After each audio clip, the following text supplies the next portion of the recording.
Türkmen häkimetleri ýurdun dürli künjeginde koronawirusyň ýaýramygynyň öňüni almak boýunça çärelerini güýçlendirýän mahaly paýtagyt Aşgabatyň hassahanalarynda COVID-19 näsaglary üçin ýürüýte otoglar döredilýär.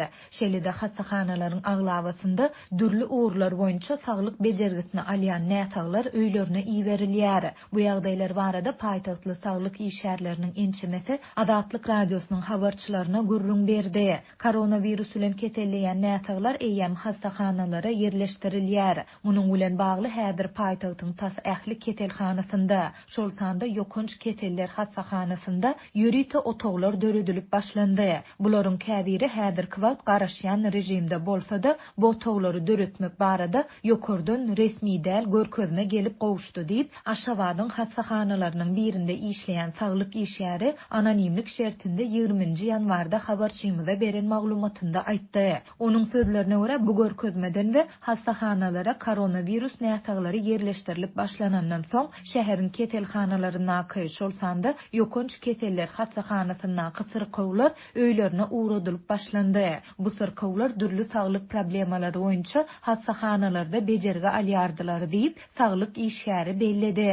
Bu habarlaryň arasynda paýtagtyň käbir saglyk öýleri ýaşy 60-dan geçen raýatlara COVID-19'a garşy vaksinanyň 3-nji dozasynyň ýanwar aýynyň ahirinde edilip başlanjakdygyny ma'lum edýär. Şol bir wagtda käbir saglyk öýleriniň ilaty dili bilen berýän maglumatynda bu çäräniň martyň başynda amala aşyrylyp başlanjakdygy aýdylýar. Ýaňy ýakynda saglyk öýleriniň işgärlerine koronawirusa garşy vaksinanyň 3-nji dozasy edildi diýip efirde atlandyrylmasynlygyny soran saglyk işgäri häzirki wagt ilata gripa garşy vaksina etmek işleriniň güýçli depkinde dowam edýändigini aýtdy. Türkmenistanda COVID-19'a garşy vaksinany etdirmek raýatlar üçin hökmany talapdyr.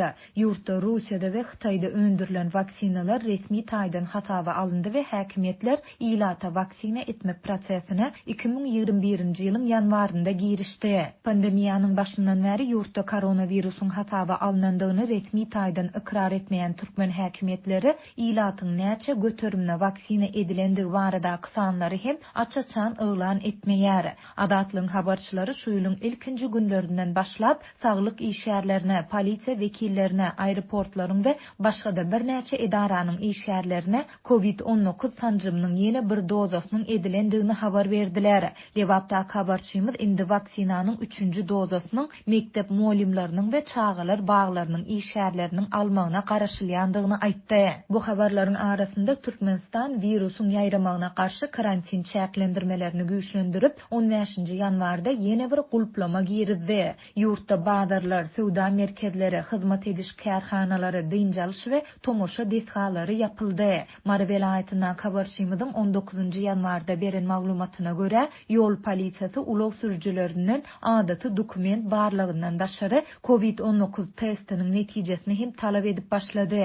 Test görkezmeden ýoluny dowam etdirmäge ruhsat berilmeýär. Türkmen häkimetleri gulplama munyň bilen bagly görülýän çäreler, şol sanda ýapylan iş ýerleri we bularyň ilata ýetirýän täsirleri barada pandemiýanyň başyndan bäri ýeke gerekde açaçan beýanat bilen çykyş etmedi. Ýurtda karantin çäklendirmeleriniň nowatdaky gerek güýçlendirilmegi paýtagtyň we sewitleriň saglygy saklaýyş işgärleriniň COVID-19 hadisalarynyň ýene-de köpelýändigini gizlinlik şertlerinde gurrun beren mahalyna gabat geldi. Bu aralykda Aşgabatdaky beýleki bir habarçymyz karantin çäklendirmeleriniň orta mekteplerde hem güýçlendirilýändigini habar berýär. Onuň sözlerine görä okuwçylardan lukmançylyk kömegi üçin gapyrjaklary ýene öz ýanlary bilen getirmek talap edilýär. Gapyrjakda 2 sany maska, akselin mady, el üçin dezinfeksiýa suwuklugy, glok arasalamak üçin niýetlenen uju paltaly çöpler we şuňa meňdeş zatlar bolmaly. Bular satyn almak enatalara 50 manada düşýär diýip efirde atlandyrylmasynlygyny soran paýtagtly ene 20-nji ýanwarda habarçymyza gurrun berdi. Türkmenistanyň orta mekteplerinde şahsy kömek gapyrjaklary